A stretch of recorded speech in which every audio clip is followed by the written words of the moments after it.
बिस्मिल्लाहिर्रहमानिर्रहीम। नाज़रीन अस्सलाम वालेकुम, मैं हूँ इमरान वसीम। नाज़रीन, ख़बर यह है कि एक बड़ी शख्सियत ने यह दावा किया है कि साबिक़ वज़ीर आज़म इमरान ख़ान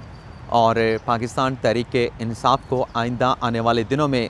माफ़ियाँ मांगना पड़ सकती हैं। अब आप नाज़रीन के ज़हनों में जो सवालात जन्म ले रहे हैं कि ये बड़ी शख्सियत कौन है और उनकी जानिब से ये जो इस किस्म का दावा किया गया है, इस दावे की लॉजिक क्या है, इस दावे का जो है वो बुनियाद क्या है, और दरअसल ये पूरा मामला है क्या कि आइंदा आने वाले दिनों में साबिक़ वज़ीर आज़म चेयरमैन पीटीआई इमरान ख़ान और पाकिस्तान तहरीक-ए-इंसाफ़ को जो है वो माफ़ियाँ मांगना पड़ें। तो अभी कुछ देर में इस बड़ी ख़बर की जो डिटेल है वो आप नाज़रीन के साथ हम शेयर करेंगे। इसके अलावा नाज़रीन, जो पंजाब का महाज़ है वहाँ पर चंद बड़ी अहम डेवलपमेंट्स हुई हैं। कुछ नए प्लेयर्स की सियासी प्लेयर्स की पंजाब की जो सियासी कशमकश है, जो सियासी लड़ाई है, उनकी एंट्री हुई है और इस बात का इम्कान ज़ाहिर किया जा रहा है कि आइंदा आने वाले चंद रोज़ में नए सियासी प्लेयर्स की जो है वो पंजाब की कशमकश और लड़ाई में जो है वो उनकी एंट्री होने जा रही है। और आप नाज़रीन ये भी जानते हैं कि कल लाहौर हाई कोर्ट में पंजाब की वज़ारत आला और पंजाब असम्बली के मुस्तक़बिल के हवाले से बड़े अहम केस की समाअत है। लेकिन कल की इस समाअत से पहले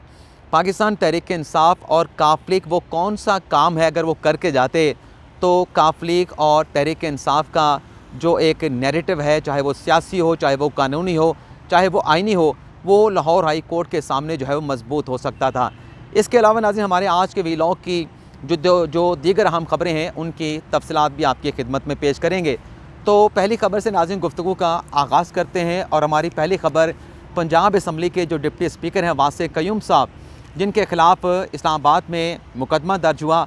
आज उस केस की नाज़रीन समाअत हुई है और इस्लामाबाद की डिस्ट्रिक्ट एंड सेशन अदालत की जानिब से पंजाब के डिप्टी स्पीकर वासिम क़यूम अब्बासी की जो ज़मानत है उसे 14 जनवरी तक जो है वो एक्सटेंड कर दिया गया है। वासे क़यूम ख़ुद तो अदालत में पेश नहीं हुए, उनकी जानिब से उनके जो वकील थे उनकी जानिब से अदालत को कहा गया कि चूँकि पंजाब असम्बली का सेशन चल रहा है तो अपनी पार्लिमानी मसरूफियात के बायस जो है वो वासे क़यूम साहब जो है अदालत में पेश नहीं हो सकते, हाज़िर नहीं हो सकते, तो लिहाजा उन्हें आज की हाज़िरी से इस्तिस्ना दिया जाए। तो अदालत ने ना सिर्फ वासे क़यूम को आज की अदालती हाज़िरी से इस्तिस्ना दिया बल्कि उनकी जो ज़मानत थी उसे 14 जनवरी तक जो है वो अदालत की जानिब से एक्सटेंड कर दिया गया है। दूसरी खबर नाज़रीन, साबिक़ वज़ीर आज़म शाहिद खाकान अब्बासी, जिनके ख़िलाफ़ नैब ने LNG मुआहदे का मुबैना करप्शन का रेफरेंस एहतसाब अदालत में दायर किया था, उस केस में नाज़रीन आज एहतसाब अदालत ने नैब ने एक मुतफ़र्रिक़ दरख्वास्त दायर की है, जिसमें नैब का नाज़रीन अदालत से ये कहना है कि LNG के मुआहदे के मामले के ऊपर जो साबिक़ वज़ीर आज़म शाहिद खाकान अब्बासी और शरीक मुल्ज़मान के ख़िलाफ़ जो रेफरेंस दायर किया गया था, ये नैब के कानून के शिक्स 14 के तहत दायर हुआ था। और नैब ने अपनी मुतफ़र्रिक़ दरख्वास्त में कहा है कि जो नई नैब कानून में तरामीम की गई हैं, उन तरामीम में ये जो सेक्शन 14 है इसको ख़त्म कर दिया गया। तो लिहाजा इस रेफरेंस पर फ़ैसला करने से पहले अदालत जो है वो अपने दायरा अख्तियार का फ़ैसला कर ले कि नई नैब तरामीम के बाद क्या एहतसाब अदालत के पास इस रेफरेंस पर दायरा अख्तियार है या दायरा अख्तियार नहीं है। लेकिन नाज़रीन, जो शाहिद खाकान अब्बासी और शरीक मुल्ज़मान के वकील थे उनकी जानिब से अदालत से ये कहा गया है कि इस रेफरेंस को नैब को वापस भिजवाने की बजाय मेरिट के ऊपर इस रेफरेंस को खारिज किया जाए। तो नैब की मुतफ़र्रिक़ दरख्वास्त आने पर आज एहतसाब अदालत के जो जज हैं मोहम्मद बशीर साहब, जज बशीर साहब, उन्होंने इस केस की जो समाअत है नाज़रीन उसे 24 जनवरी तक मुलतवी कर दिया है। इसके अलावा नाज़रीन, साबिक़ वज़ीर दाखिला शेख रशीद के भतीजे शेख राशिद शफ़ीक, जिन पर इस्लामाबाद में रावलपिंडी में एक मुकदमा दर्ज हुआ, जो मस्जिद नबवी में जो बेहरमती का वाक़या पेश आया और उस पर यहाँ पे रावलपिंडी में मुकदमा दर्ज हुआ, उस केस में राशिद शफ़ीक साहब को जो है वो मुल्ज़म के तौर पे शामिल किया गया था। आज रावलपिंडी की मकामी अदालत ने इस केस का नाज़रीन फ़ैसला जो है महफूज कर लिया। फ़ैसला कब सुनाया जाएगा इस हवाले से अदालत की जानिब से कोई तारीख़ का ऐलान नहीं किया गया। लेकिन नाज़रीन, एक और केस है जो सिंध बैंक में 25 अरब की मुबैना बेज़ाब्तगियों और मुबैना करप्शन से मुतल्लिक़ है। इस्लामाबाद की एहतसाब अदालत ने इस रेफरेंस के ऊपर समाअत करते हुए नाज़रीन फ़ैसला महफूज कर लिया है और अब ये फ़ैसला नाज़रीन एहतसाब अदालत जो है वो 23 जनवरी को जो है वो सुनाने जा रही है और इस केस की नाज़रीन समाअत की है जज नासिर जावेद राना साहब ने। अब आ जाते हैं नाज़रीन कि वो कौन सी अहम शख्सियत है जिन्होंने ये दावा किया है कि तहरीक-ए-इंसाफ़ को जो है वो माफ़ियाँ मांगना पड़ेंगी।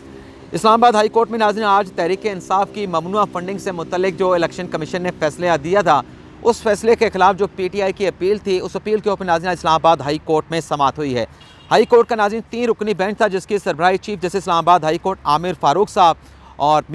जस्टिस मियाँ गुल हसन औरंगज़ेब और जस्टिस बाबर सत्तार साहब कर रहे थे। और PTI की नाज़रीन नुमाइंदगी की है साबिक अटॉर्नी जनरल और कानूनदान अनवर मंसूर साहब ने। आज की समाअत में नाज़रीन चीफ साहब ने यह दलाइल दिए हैं कि शो कास्ट नोटिस पर, यानी जब ममनुआ फंडिंग केस का इलेक्शन कमीशन ने फैसला सुनाया था, तो उस फैसले में तहरीक इंसाफ को चेयरमैन PTI इमरान खान साहब को शो कास्ट नोटिस जारी किया गया था। तो चीफ जस्टिस ने नाज़रीन ये रिमार्क्स दिए हैं कि शो कास्ट नोटिस पर PTI को मौक़िफ़ का पूरा मौका दिया जाना चाहिए। अगर जवाब का मौका इलेक्शन कमीशन से ना मिले तो फिर इलेक्शन कमीशन का तहरीक इंसाफ को चेयरमैन PTI इमरान खान साहब को शो कास्ट नोटिस जारी करने का फ़ायदा क्या है। चीफ जस्टिस ने कहा कि इलेक्शन कमीशन को PTI का जवाब का जायज़ा लेकर जो है फैसला करना होगा। और फिर DG जो इलेक्शन कमीशन थे, उन्होंने ये कहा कि जो शोकास नोटिस तहरीक इंसाफ के चेयरमैन को जारी किया गया है, अभी तक तो शोकास नोटिस का तहरीक इंसाफ की जानिब से जवाब नहीं दिया गया, जो कि जवाब आना चाहिए था। जस्टिस मियाँ गुल हसन औरंगज़ेब, जो आप नाज़रीन जानते हैं कि तोशा खाना का जो मामला था, जो अदालत बार बार कह रही थी कि हुकूमत को इमरान खान साहब ने किन किन ममालिक के दौरे किए और उन ममालिक के सरबराहान से कौन कौन से तहफ़ हासिल किए, तो वो तफसीलात हुकूमत नहीं दे रही। तो ये जस्टिस मियाँ गुल हसन औरंगज़ेब साहब थे, जिनकी अदालत में इस केस की समाअत चल रही थी। और जस्टिस साहब ने कहा था कि इस किस्म के जो तोशा खाने के तहफ़ होते हैं, बजाय इसके कि कोई अपने घर ले जाए, एक म्यूज़ियम बना के ऐसे तहफ़ को जो है उस म्यूज़ियम में रखा जाना चाहिए। तो आज इस केस की समाअत में जस्टिस मियाँ गुल हसन औरंगज़ेब ने नाज़रीन ये रिमार्क्स दिए हैं कि अगर इलेक्शन कमीशन जवाब का तहरीक इंसाफ का मौका नहीं देता तो फिर इस अपील को जो हम मेरिट पे सुन लेते हैं। और फिर जज साहब ने यह भी कहा कि इलेक्शन कमीशन को खदशा ये है कि PTI शोकास नोटिस पर ताख़ीरी हरबे आजमाएगी। इलेक्शन कमीशन ताख़ीरी हरबे अगर PTI करती है तो उनको बर्दाश्त ना करे। अदालत जो है इस पहलू पर भी मामले का जायज़ा लेगी। यानी अगर तहरीक इंसाफ की जानिब से शोकास नोटिस के ऊपर रिस्पांस इलेक्शन कमीशन को नहीं दिया जाता, तो जज साहब ये कह रहे हैं कि अदालत इस पहलू का भी जायज़ा लेगी कि आया कि तहरीक इंसाफ की जानिब से ताख़ीरी हरबे तो इस्तेमाल नहीं किए जा रहे। जज साहब ने नाज़रीन मज़ीद ये कहा कि रोज़ाना की बुनियाद के ऊपर इलेक्शन कमीशन इस केस की समाअत करे और अगर इल्तवा मांगे जाता है, गैर ज़रूरी इल्तवा मांगा जाता है, तो भारी जुर्माने करे। ऐसी सूरत में ये लोग यानी PTI के जो लोग हैं, उसमें तमाम PTI के लोग आ जाते हैं, क़यादत आ जाती है, इमरान खान साहब खुद भी आ जाते हैं। तो जज साहब ये कह रहे थे कि ऐसी सूरत में ये लोग इस्लामाबाद आकर माफ़िया मांगेंगे, ये जज साहब कह रहे हैं। अब ये क्यों कहा जा रहा है, आपके सामने है कि जो तौहीन इलेक्शन कमीशन का मामला है, तौहीन इलेक्शन कमीशन में इमरान खान साहब को जो शोकास नोटिस जारी किया गया, फवाद चौधरी को जारी किया गया, असद उमर को जारी किया गया, जवाब मांगा जा रहा है लेकिन जवाब नहीं दिया जा रहा। इसी तरीके से जो ममनुआ फंडिंग का केस है, इसमें इलेक्शन कमीशन ने करार दिया है कि PTI ने ममनुआ फंडिंग हासिल की है, लेकिन जो शोकास नोटिस दिया गया PTI को, चेयरमैन तहरीक इंसाफ इमरान खान साहब को, कि क्यों ना ये ममनुआ फंडिंग जो है बहक़ सरकार ज़ब्त की जाए, उस शोकास नोटिस का भी जवाब नहीं दिया जा रहा और ताख़ीरी हरबे इस्तेमाल किए जा रहे हैं। और नाज़रीन मैं आपको ये ख़बर भी देता चलूँ कि तहरीक इंसाफ के लीगल माइंड्स में से एक वकील का ये दावा है कि हमने इमरान खान साहब को ये श्योरिटी कराई है, यकीन दहानी करवाई है कि चाहे ममनुआ फंडिंग केस का मामला हो, चाहे जो दूसरा मामला है तौहीन इलेक्शन कमीशन का, इस केस को हम चाहे इलेक्शन कमीशन में चले चाहे हाई कोर्ट्स में चले, 2 साल तक इन केसेस को हमने डिसाइड नहीं होने देना। इलेक्शन कमीशन जो फैसला देगा उससे हाई कोर्ट में, यानी इलेक्शन कमीशन का जो भी अबूरी हुक्म होगा किसी भी समाअत का, उसे हाई कोर्ट में चैलेंज करेंगे, हाई कोर्ट से सुप्रीम कोर्ट लेके जाएंगे। तो ये मामला 2 से 2.5 साल तक जो है हम ज़ेरे इल्तवा रख सकते हैं। ये लीगल माइंड की जानिब से जो PTI के हैं, उन्होंने इमरान खान साहब को यकीन दहानी कराई है। PTI के वकील नाज़िर मंसूर खान साहब ने कहा कि देखना ये होगा कि इलेक्शन कमीशन क्या कानून के तहत ये कार्रवाई कर सकता है। इलेक्शन कमीशन डिक्लेरेशन नहीं दे सकता कि कोई पार्टी फॉरेन फंडेड है। अनवर मंसूर खान ने कहा कि इलेक्शन कमीशन डिक्लेरेशन दे के मामला हुकूमत को नहीं भेज सकता। तो जैसे बाबर सत्तार साहब ने कहा कि अभी तो ऐसी कोई स्टेज आई नहीं, फिर आप इस तरफ क्यों जा रहे हैं। काबीना अगर मुतमिन हुई तो फिर फॉरेन फंडिंग पार्टी का जो रेफरेंस है वो सुप्रीम कोर्ट में जाएगा, लेकिन अभी तक तो ऐसा कोई कदम वफाकी हुकूमत ने नहीं उठाया। तो इस केस की नाज़रीन समाअत है,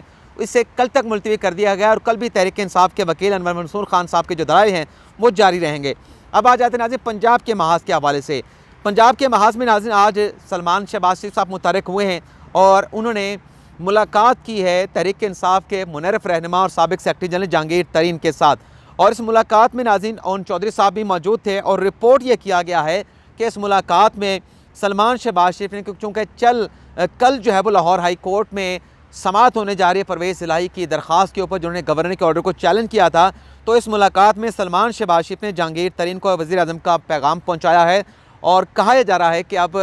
नून लीग जो है वो जहांगीर तरीन साहब को मुतहरिक करने जा रही है कि पंजाब में नंबर गेम पूरे करने के हवाले से जहांगीर तरीन साहब जो है अपना किरदार अदा करें। और इसी हवाले से नाजरीन जो मुसम्मिक नवाज़ के रहनुमा है मलिक अहमद ख़ान, उनका ये कहना है कि गो के कल लाहौर हाई कोर्ट में पंजाब के वज़ारत आला पंजाब हुकूमत के हवाले से केस की समाअत होने जा रही है, लेकिन जो 23 दिसंबर का लाहौर हाई कोर्ट का ऑर्डर था, मैं उस ऑर्डर को नहीं मानता। अगली खबर नाज़रीन, जो नया प्लेयर पंजाब की सियासी कशमकश और लड़ाई में जिसकी एंट्री होने जा रही है, ये नाज़रीन है साबिक सदर आसिफ अली जरदारी साहब। जो रिपोर्ट किया जा रहा है कि अगले चंद रोज़ में वो लाहौर पहुँचने वाले हैं और लाहौर पहुँच के वो एक मरतबा फिर जोड़ तोड़ की सियासत करने और पसे पर्दा काफ लीग और PTI के जो लोग हैं उनके साथ राब्ते किए जाएंगे और ख़ास तौर पे जो PTI की ख़वातीन अरकान हैं उनसे राब्ता करके उनसे कहा जाएगा कि आपको, यानी उन्हें कायल किया जाएगा कि आप पंजाब असम्बली के इजलास में जिसमें परवेज़ इलाही साहब एतमाद का वोट लें, आपने उसमें गैर हाज़िर रहना है और इसके एवज़ उन्हें टिकट्स जो हैं पीपल्स पार्टी और नून लीग के टिकट्स की पेशकश की जाएगी। इस हवाले से यही कहा जा रहा है कि जरदारी साहब के लाहौर आने की जो आमद है उसका मकसद ये है कि नंबर गेम के हवाले से काफ लीग और PTI के लोगों को तोड़ कर जो है वो अपनी सफ़ों में ला खड़ा किया जाए। अच्छा, यहाँ पे नाज़रीन एक और ख़बर भी है। आज सुप्रीम कोर्ट में नैब ने यह रिपोर्ट पेश की है कि जो साबिक मशहूर हवाबाजी थे शुजात अजीम, उनके ख़िलाफ़ जो नैब का रेफरेंस था उस रेफरेंस पर कार्रवाई नैब ने ख़त्म कर दी है और इस हवाले से आज नैब ने अपनी रिपोर्ट जो है वो सुप्रीम कोर्ट ऑफ पाकिस्तान में जमा करा दी है। जहाँ तक पंजाब के महाज की बात है, आज भी पंजाब असम्बली का इजलास जो है वो चल रहा है। इस इजलास में नाजरीन इजलास के हवाले से इजलास में शरीक तो नहीं हो सकते, वफाकी वज़रा राना सनाउल्लाह अता तारड़ साहब जो हैं वो पहुँचे थे पंजाब असम्बली में वहाँ पर, क्योंकि आज नून लीग ने अपने पार्लिमानी पार्टी का इजलास बुला रखा था, लेकिन वहाँ पर हंगामा ये हुआ कि सिक्योरिटी के जो लोग वहाँ पर मौजूद थे उनकी जानिब से राना सनाउल्लाह और अता तारड़ को जो है वो पंजाब असम्बली में जाने नहीं दिया गया, उनका दाखिला वहाँ पे रोक दिया गया। लेकिन फिर नून लीग के अरकान ने वहाँ पे आके ज़बरदस्ती गेट खोला और फिर अता तारड़ जो है पंजाब असम्बली अपना गेट ले गए और फिर ये कहा जा रहा है कि राना सनाउल्लाह साहब ने मीडिया के साथ गुफ्तगू की और उन्होंने कहा कि ये जो इस किस्म के हथकंडे इस्तेमाल किए जा रहे हैं इससे पंजाब में गवर्नर राज का इम्कान जो है वो पैदा हो गया है। ये नाज़रीन पंजाब के महाज पर होने वाले डेवलपमेंट्स अपनी जगह पे, लेकिन आज पंजाब असम्बली में पीपल्स पार्टी के रुकने पंजाब असम्बली अब्दुल कादिर गिलानी साहब ने एक करारदाद जमा करवाई है जिसमें नाज़रीन कहा यह गया है कि जो परवेज़ इलाही साहब ने एतमाद का वोट लेना है उस एतमाद के वोट लेने की जो सेशन की कार्रवाई है उससे स्पीकर साहब जो है वो ना चलाएँ, बल्कि उसे किसी और को चलाने दिया जाए। और अदम एतमाद का जो है वो स्पीकर पंजाब असम्बली सब्तैन खान पे जो है वो इजहार किया गया है कि अगर सब्तैन खान पंजाब असम्बली की कार्रवाई को चलाएंगे तो वो उनका जो किरदार है वो गैर जानिबदाराना नहीं बल्कि जानिबदाराना होगा। तो ये करारदाद भी आज पंजाब असम्बली में जो है वो जमा करवा दी गई है। तो ये है नाज़रीन आज का हमारा व्लॉग। आपसे इजाज़त चाहेंगे। अल्लाह ताला हम सब का हामी नासिर और अपनी ढेर सारी दुआओं में याद रखिएगा। अल्लाह हाफिज़।